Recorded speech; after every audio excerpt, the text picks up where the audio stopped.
Welcome back. We're glad to have you back with us. And we still have Susan Holecheck, Chair of the Transportation Committee, and Albert Bass, a very important member of the Transportation Committee. Very important. We talked about quite a few things, and we still have quite a few more to talk about. We haven't even talked about the veteran transportation yet, have we? No, we're hoping to, we have applied for, on behalf of the NYCC, has actually stepped up and applied for some funding for veterans transportation. We have huge gaps in our veterans transportation needs. And we've recently come to realize, how big this gap is.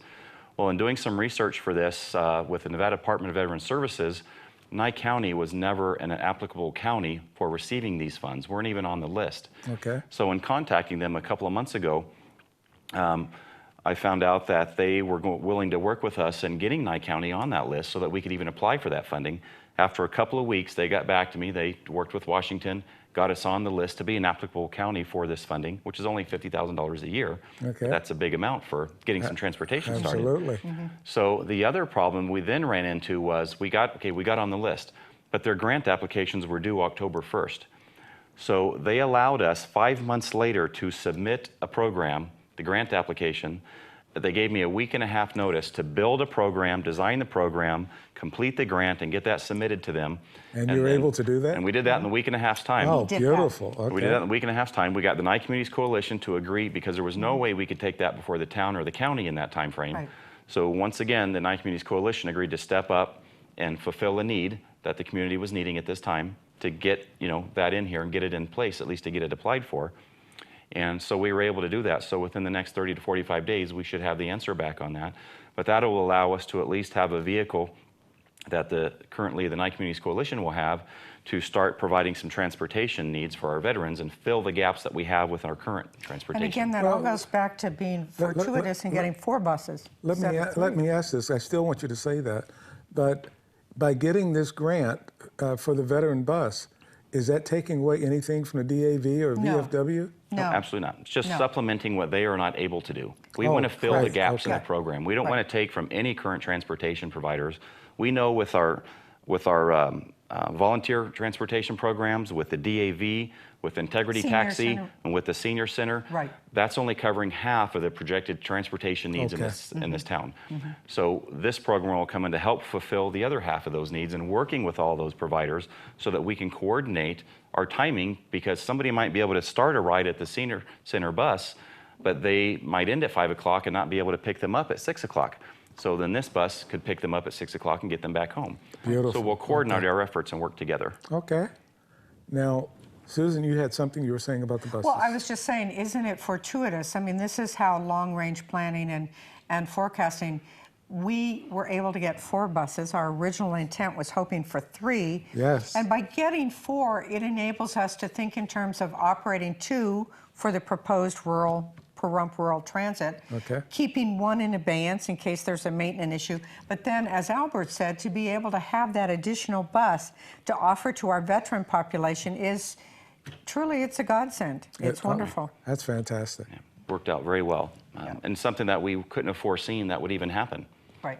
The other thing that this does, and getting now being on the list for this NDVS grant, that will give us some opportunities to apply for other types of transportation funding as well. And we can use that in the overall matching fund segment of our NDOT grant. That $50,000 can be applied to that. So it takes about 1/3 of our matching fund budget away right there is already applied. It's, in some respects, it is so wonderful to realize how so very close we are. And we're just hoping that the county commissioners wearing their town hat are going to embrace this program. Okay. Right? And so, as they say, hope springs eternal, right? And there's still a timeline of events, with working with the county commissioners as the town board, and getting the grant applications in time, which is April 15th for NDOT. We still have a huge matching fund program that we have to pursue to help complete the matching fund segment. But once all of that is done, there's a time that we have to wait. The NDOT grant funding doesn't even apply until October 1st. So once that gets approved from NDOT and our other funding sources are in place, then we have a couple of months we actually have to really get our wheels spinning to get the program up and running by the end of the year. So the earliest that we could have buses rolling and available to the mass public for public transportation would be probably November, December of this year. There's so much involved from when you create a program, as you well know, you need policies and procedures. Yep. You obviously have to have operators that operate the buses. There's training, there's just figuring out your dispatch system, hiring someone to run the program. So it's going to take a little bit of time, but I think we've all made that commitment. So. There's a huge advantage to us moving forward as well. We have 7 organizations supporting us, whether it be through technical assistance, some financial, on the operations side and getting us what we need. The Nye Communities Coalition has been very helpful. Of course, we have NDOT, which covers about 67% on an overall weighted average of our total budget. The NRTA, which is the National Rural Transit Association, the Southern Nevada Transit Coalition, Elko County Transit, the Community Transportation Association of America, LSC Transportation Consultants, and again, the UTA by providing us with buses. So all those organizations are working with us to help us get the program moving forward. And I think that is important to just say candidly. I think people fear this because they feel it's going to raise their taxes or whatever. As Albert just said, there are probably 60 possible grants that we can go after that are going to fill the gap. We don't want people to fear this program, fearing that it's going to increase their taxes. There are also some people who say, well, maybe we're not big enough for rural transit. You know, I come from a jurisdiction that's half the size of Pahrump even, and that rural transit system operates very successfully and very well. So we really want to dispel some of these myths that can be harmful to us getting this program off the ground. So. Speaking of taxes, here's a very important point that I get asked a lot of time. You know, we haven't gone after anybody to raise taxes for anybody. We're not looking to do that. But with the taxes that we already pay, those dollars get funneled into the FTA, Federal Transit Authority, and then those dollars get funneled down into the individual Department of Transportations, and then those dollars get funneled into the various communities. So if we are not utilizing these dollars in our community and taxes that we are already paying, they're just going to other communities in the state, and we're not taking advantage of it, and they are. So how are we already paying these taxes? Well, in taxes that we already pay that go to the federal government. Fuel tax. That get allocated to the FTA. And also when we buy gas. Right, absolutely. That's your gas fuel tax. taxes. The gas taxes that we're going to be giving to somebody else if we don't use. Right, exactly. So the tax is already there. We're already paying these, but we have not been taking full advantage of what we're paying out. Now we're just asking for the Nevada Department of Transportation to give us some of that money back to put into our own community. And again, I think a lot of people say that Nevada leaves more grant money on the table probably than any other state. And I think people are always afraid to accept grant money thinking there's some catch. There's not really a catch. You've already, as Albert says, you've already paid those monies in many respects. It's just raising your hand and asking for a portion back. And it's time that we did that. Right. Yeah. And actually, 3 years in a row in the past, when SNTC, the Southern Nevada Transit Coalition, was trying to implement a program, for 3 years in a row, NDOT granted them the funding for the program. But it was the matching fund section that the county could not do at that time. Well, we know the county still can't do that. So we're being creative in other ways of making our matching fund needs meet the program's needs so that we can continue to move it forward successfully. Now, you listed all the agencies around that's doing everything they can to help us. What other help do we need? Hopefully we've got the commissioners on board. We've got all these agencies on board. We've got businesses around town on board. What else do we need?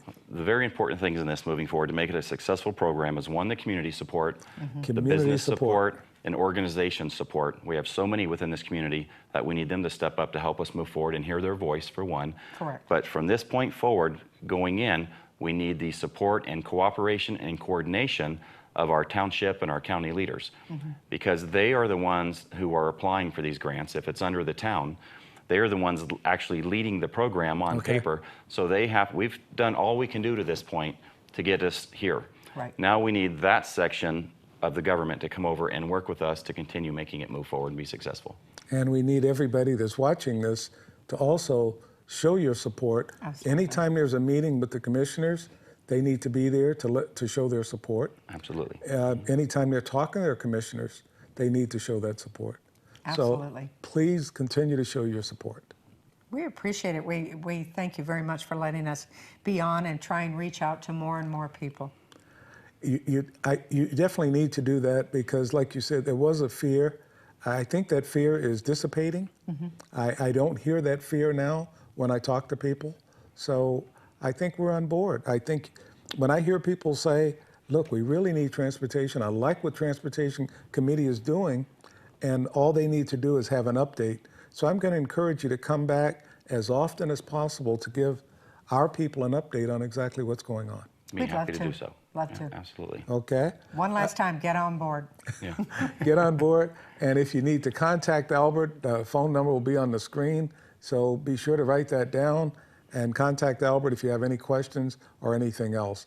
The other thing I wanted to mention, and I know somebody out there is thinking about it, what about the DAV vans and so on? Albert has already mentioned that all they're going to do is be filling in the gaps when the DAV van cannot do something. Correct. Right. So this is fantastic. We have sometimes veterans that have to get to a non-VA doctor's appointment. Correct. Or if they want to get to to Walmart, or if they want to get to Walgreens to pick up something, and this VetTran will be able to take them there. Yeah, absolutely. We want to And fill how much the is gaps it that going are to? currently How much is it there. going to cost the veteran? $0. Nothing for the veteran. Yeah. Guys and girls, we can't beat this.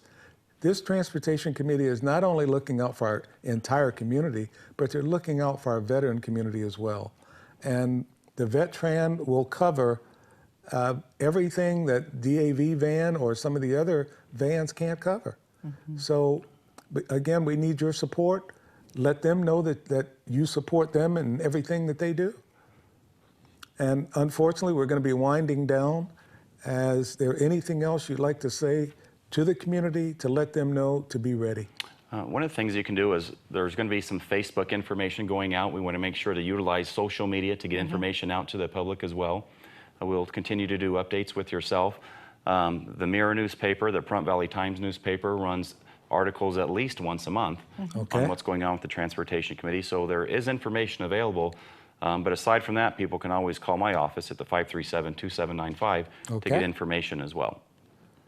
Well, Susan, as chair of the Transportation Committee, anything you'd like to close with? No, just please come to our monthly meetings. We have one, it's the third Thursday, I believe, at 11. We'd love to have you come out and learn what's involved. What is the route going to be like? Is it on demand? Where does it go? How do I do it? Come to a meeting. So come out that third Thursday, and they've got all this information, and we want you to come back for session 3. We're going to be talking about prostate cancer. Thank you. Thank you.